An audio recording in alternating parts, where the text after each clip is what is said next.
Assalamualaikum warahmatullahi wabarakatuh. Apa kabarnya untuk Anda? Sobat Ronggadi, hari ini kita ketemu lagi di podcast Ngobrol Bareng Radio Ronggadi tentunya. Dan kali ini saya nggak sendirian. Ini bersama dengan Pak Anang dari Direktorat Jenderal Pajak.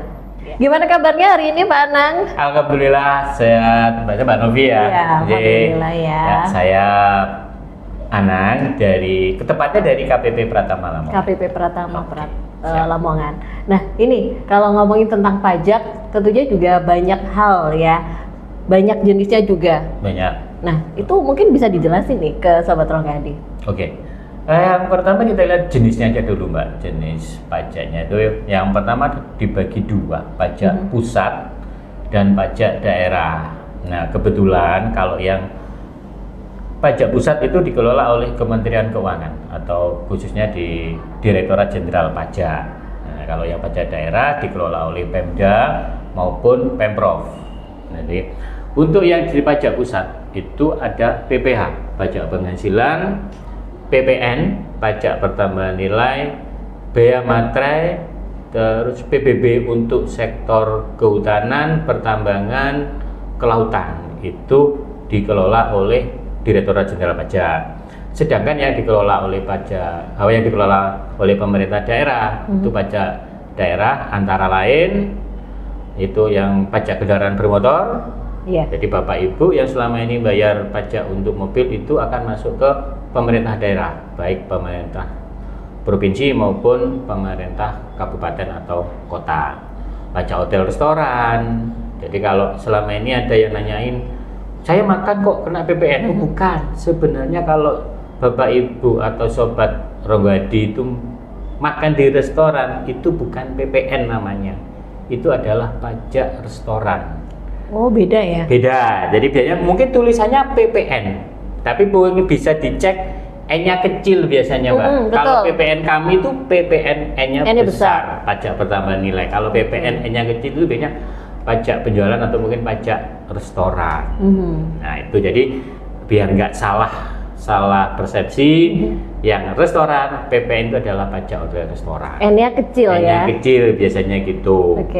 Terus pajak hiburan, pajak tambang galian C, pajak penerangan jalan itu masuk pajak daerah. Jadi kalau yang kami bisa dicatat 4 ini kayaknya, PPH, PPN, bea materai sama PBB untuk sektor kehutanan, pertambangan sama kalau yang untuk PBB yang Sobat Ronggadi bayar untuk sawahnya, untuk rumahnya itu PBB pedesaan perkotaan. Kebetulan yang mengelola di Pemda Lamongan. Jadi memang jenis pajak lebih jelasnya seperti itu ya Pak. Betul, ya Pak. Nah ini kalau dari perbedaan tadi ya, dari PPH dan juga PPN yang ada, mungkin ini bisa dijelaskan juga ya Sobat Ronggadi.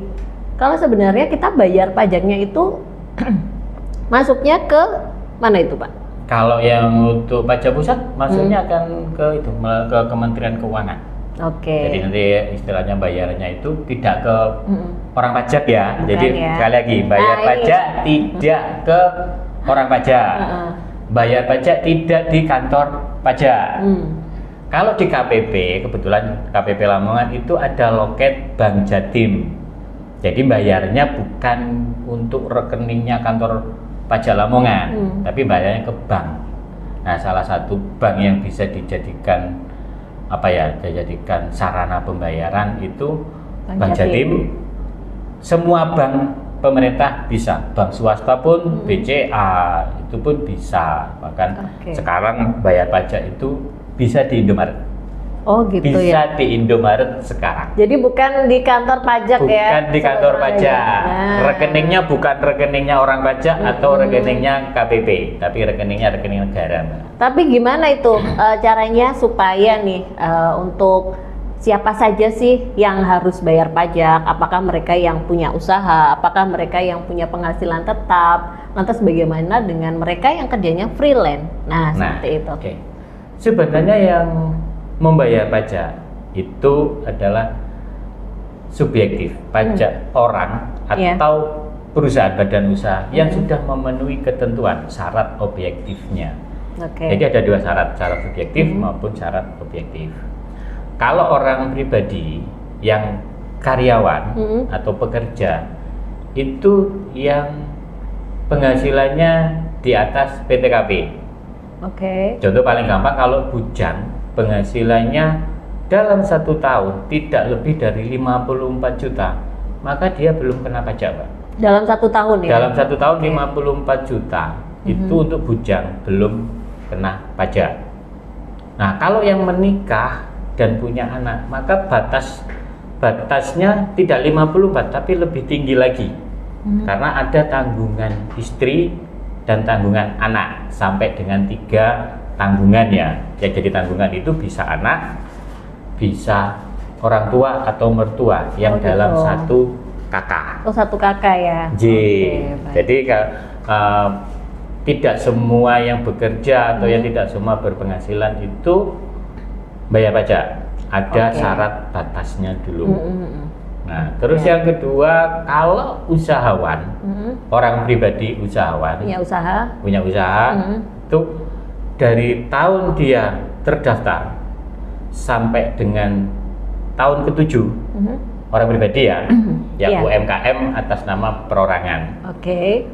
Jika omsetnya dalam 1 tahun belum menyentuh angka 500 juta, maka dia belum bayar pajak.